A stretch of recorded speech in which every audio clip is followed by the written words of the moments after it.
में सभी दर्शकों का बहुत बहुत स्वागत है। मैं हूं खुशी। आइए शुरुआत करते हैं आज की कुछ खास खबरों से। कम रहने के बाद अब पार्टियों ने चुनावी मैदान में अपनी ताकत झोंक दी है।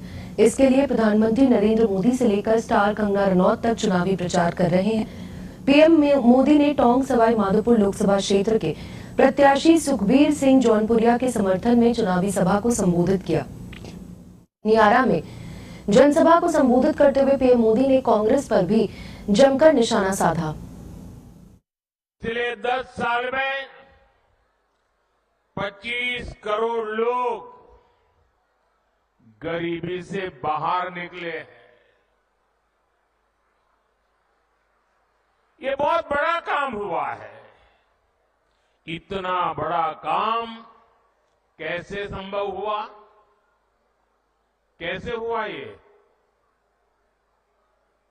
इतना बड़ा काम कैसे संभव हुआ?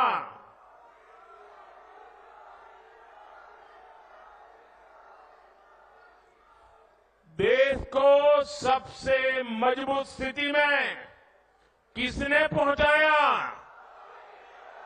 किसने पहुंचाया? माताएं बहनें बताएं, किसने पहुंचाया? ये आपकी उदारता है, आपका प्रेम है, आपके आशीर्वाद है कि आप सारी क्रेडिट मोदी को दे रहे हैं। लेकिन सच्चाई ये है कि ये जो कुछ भी हुआ है ना, वो आपके एक वोट की ताकत के कारण हुआ है, आपके कारण हुआ है। जो 25 करोड़ लोग गरीबी से बाहर निकले हैं ना, वो जो पुण्य है, उस पुण्य के हकदार आप हैं। जिस गरीब को पक्का घर मिला है, उसका जो पुण्य है, उस पुण्य के हकदार आप हैं। जिस गरीब को मुफ्त राशन मिला है, जिस गरीब का चूल्हा जलता रहा है, उसके कारण जो पुण्य मिला है, वो पुण्य के हकदार आप है, आपका वोट है।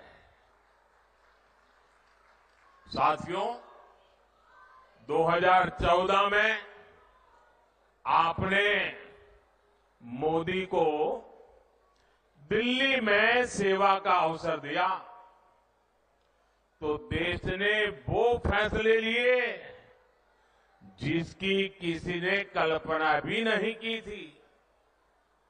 लेकिन आप सोचिए, अगर कांग्रेस 2014 के बाद भी और आज भी अगर दिल्ली में कांग्रेस की सरकार होती, तो क्या क्या हुआ होता? कांग्रेस होती तो जम्मू कश्मीर में आज भी हमारी सेनाओं पर पत्थर चल रहे होते।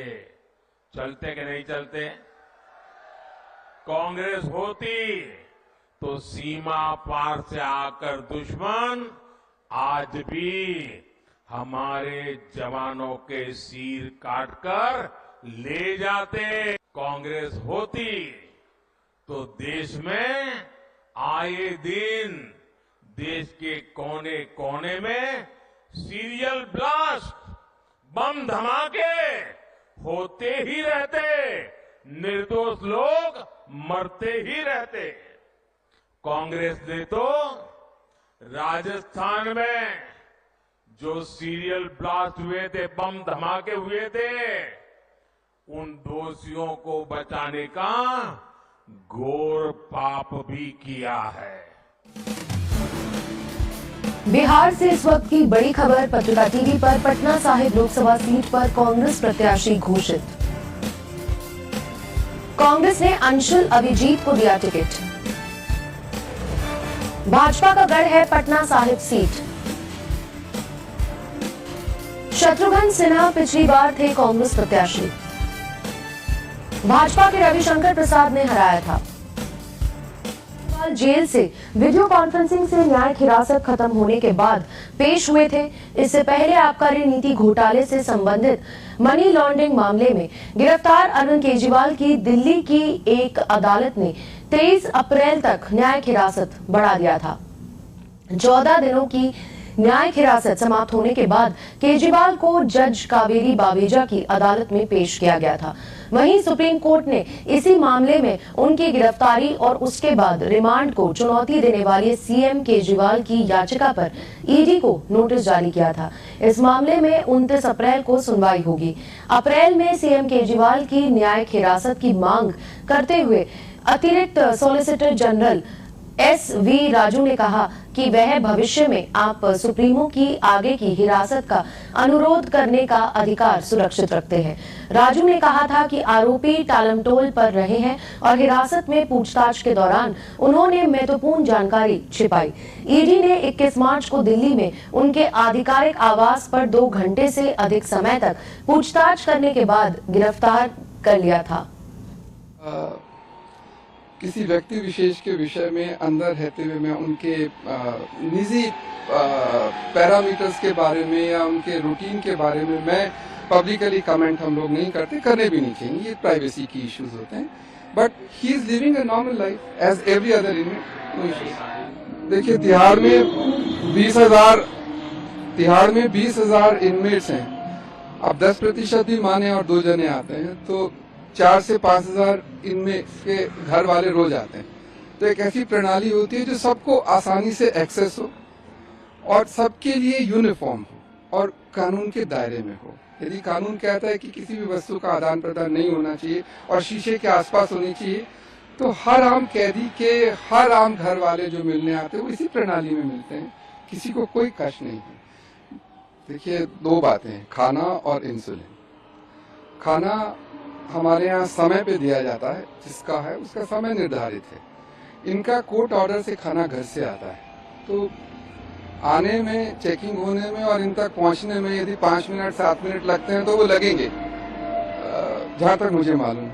और इंसुलिन की जो बात है, मेरे यहाँ करीब 900 से 1000 आदमी इनमें शुगर से इफेक्टेड हैं। किसी का बाय डाइट मैनेज होता है, किसी का ओरल से, किसी को इंसुलिन से। I am managing between 900 to 1000 patients every day out of my inmates population. So for me these are not issues, but if people raise it for political reasons, I don't enter into that. Yeah, please understand, 20,000 आदमी रहते हैं मेरे पास। हर किसी को कुछ ना कुछ समस्याएं होती, कुछ रियल होती, कुछ परसीव्ड होती, बट होती।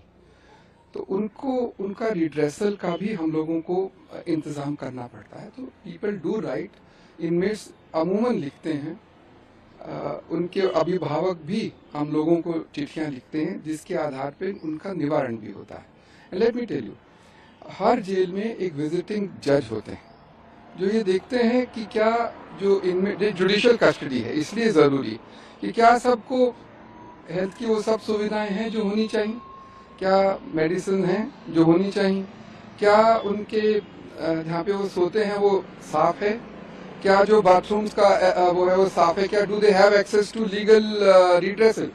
तो ये उनका जैसे नल के उसमें पानी आए, दिस इज ये हर जेल में विजिटिंग जज अपॉइंट होते हैं जो देखते हैं, अपनी रिपोर्ट देते हैं, उसके आधार पे करेक्शंस भी होते हैं और वे इनकी ग्रीवेंसेस भी सुनते हैं।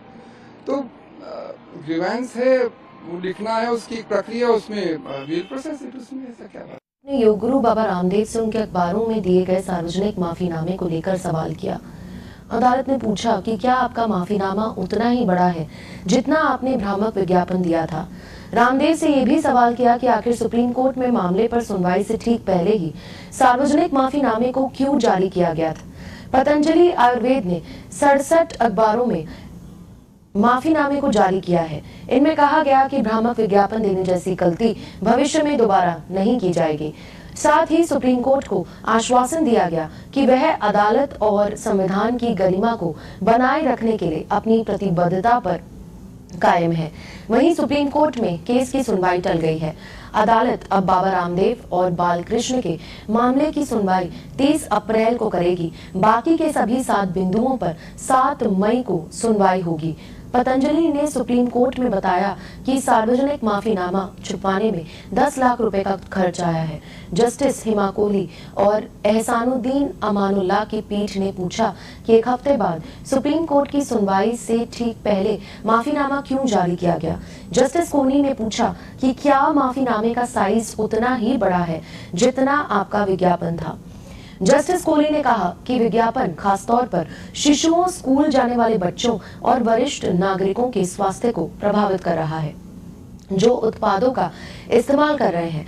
अदालत ने आगे कहा कि drugs and magic remedies act के दुरुपयोग को रोकने के लिए सरकार द्वारा उठाए गए कदमों की जांच करने के लिए मामले में उपभोक्ता मामलों के मंत्रालय को शामिल करना जरूरी है। बाबा रामदेव की पतंजलि आयुर्वेद की तरफ से ये माफीनामा ऐसे समय पर आया जब सुप्रीम कोर्ट ने भ्रामक विज्ञापनों को लेकर रामदेव और आचार्य बालकृष्ण को फटकार लगाई थी।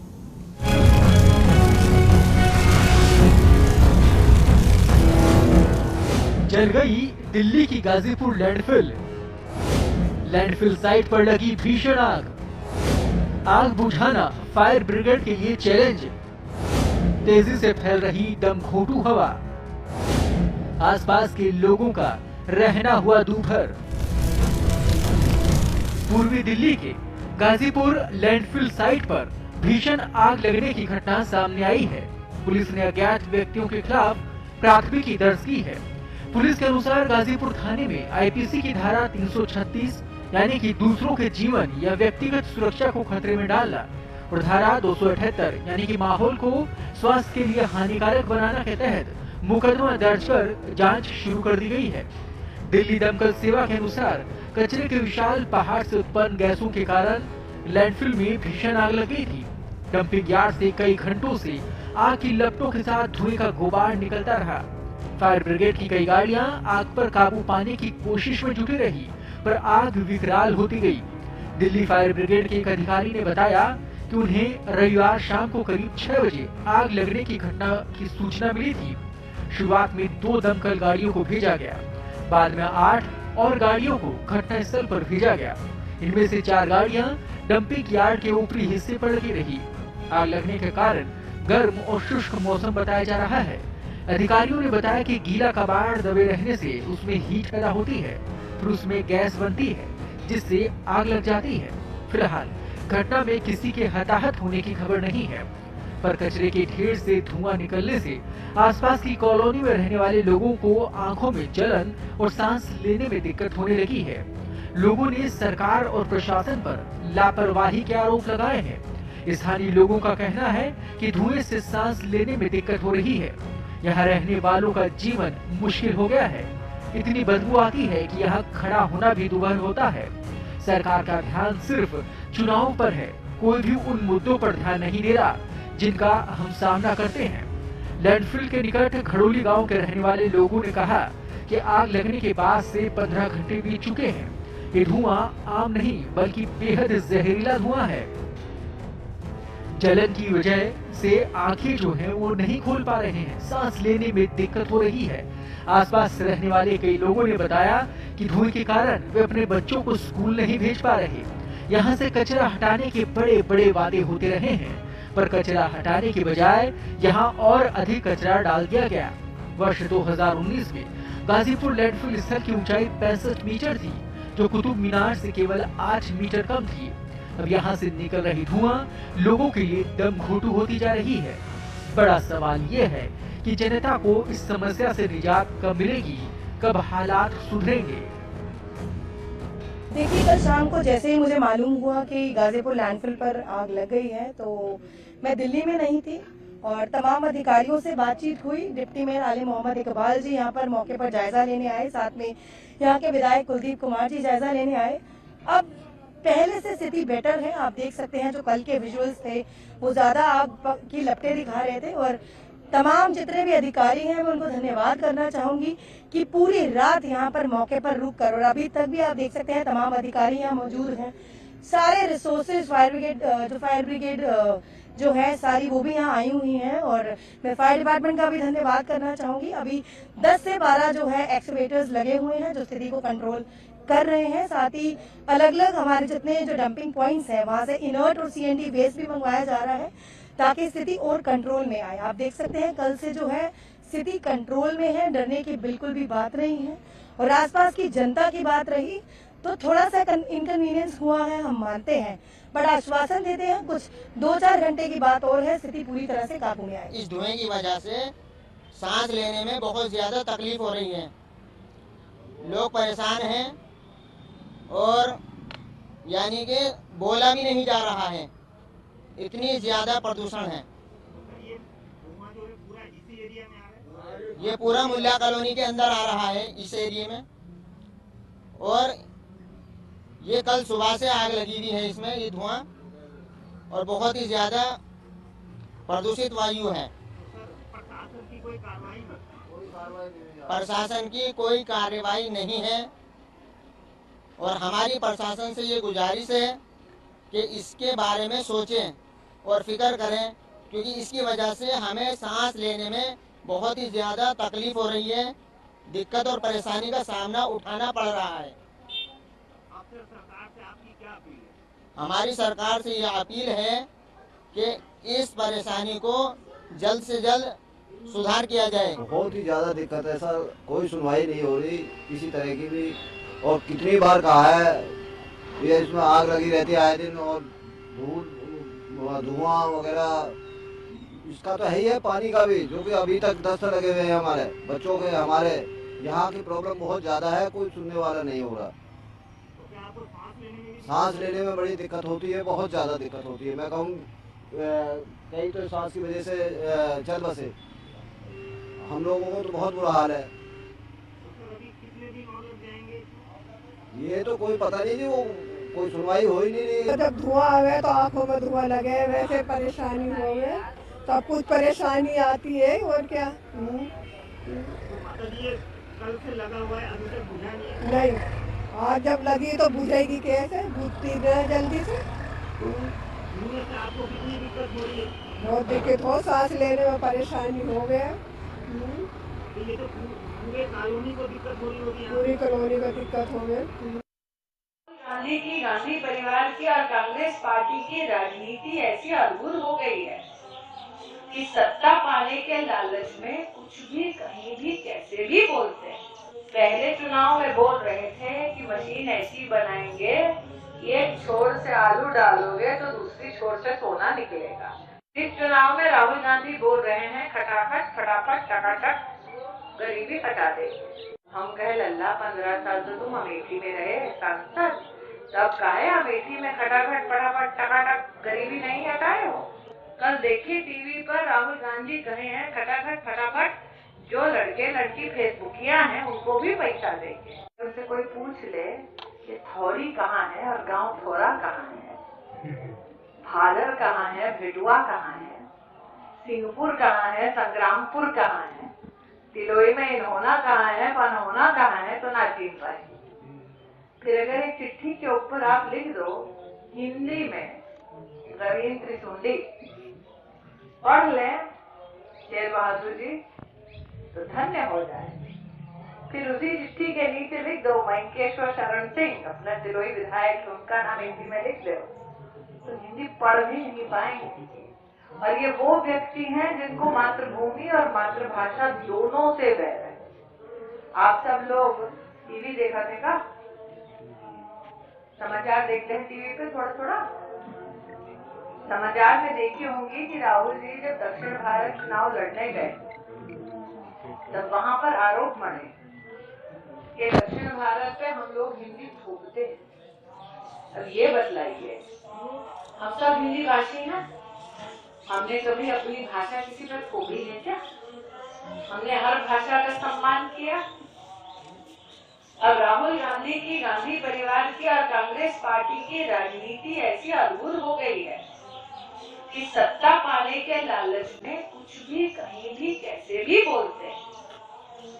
पहले चुनाव में बोल रहे थे कि मशीन ऐसी बनाएंगे, एक छोर से आलू डालोगे तो दूसरी छोर से सोना निकलेगा। ऐसी देखी हो मशीन कभी? फिर इस चुनाव में राहुल गांधी बोल रहे हैं खटाखट फटाफट टकाटक गरीबी हटा देंगे। हम कहे लल्ला 15 साल तो तुम अमेठी में रहे सांसद, तब कहे अमेठी में खटाखट फटाफट टकाटक गरीबी नहीं हटाए हो?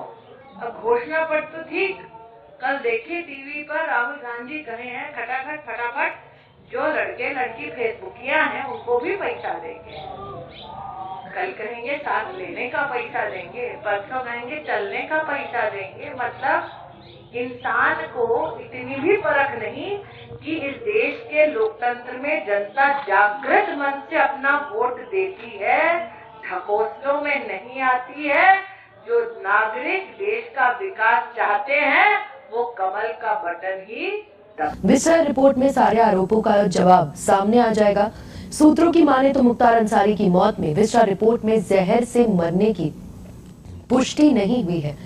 पुलिस ने मुख्तार अंसारी की विस्तार जांच रिपोर्ट को न्यायिक टीम के पास भेज दिया है। अब जांच टीम पूरी रिपोर्ट बनाकर उच्च अफसरों को सौंपेगी। मुख्तार अंसारी के परिजनों ने जेल में उन्हें जहर देने का आरोप लगाया था, जिसके बाद इसको लेकर प्रशासनिक और न्यायिक जांच शुरू हुई थी।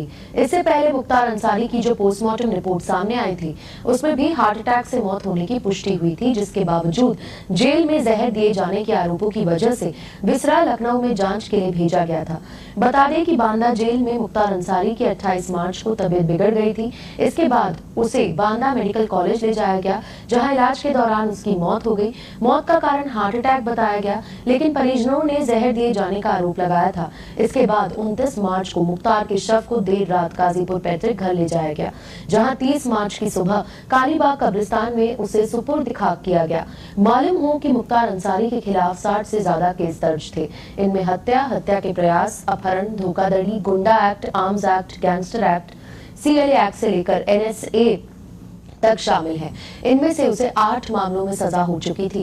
किसी की मौत हो जाने के बाद अगर पुलिस शव का पोस्टमार्टम कराती है तो उस दौरान मरने वालों के शरीर से विसरल पार्ट यानी आंत, दिल, किडनी, लिवर आदि अंगों का सैंपल लिया जाता है। उसे ही विसरा कहा जाता है। अगर किसी शख्स की मौत संदिग्ध हालत में होती है तो उसकी मौत के पीछे पुलिस या परिवार को किसी भी तरह का शक होता है, तो ऐसे मामलों में मौत की वजह जानने के लिए विसरा की जांच की जाती है। विसरा की जांच केमिकल एग्जामिनर करते हैं। वो विसरा की जांच कर ये पता लगाने की कोशिश करते हैं कि मौत कैसे हुई और मौत की वजह क्या थी। विसरा रिपोर्ट को न्यायालय में सबूत के तौर पर पेश किया जाता है। अब तक के लिए बस इतना ही। फिर होगी आपसे मुलाकात ऐसी ही बड़ी खबरों के साथ। तब तक के लिए नमस्कार। ऐसे ही लेटेस्ट अपडेट्स के लिए हमारे चैनल को सब्सक्राइब करें और तुरंत नोटिफिकेशन पाने के लिए बेल आइकन प्रेस करना ना भूलें। और अगर आप हमें फेसबुक के माध्यम से देख रहे हैं तो हमारे फेसबुक पेज को फॉलो जरूर करें। धन्यवाद।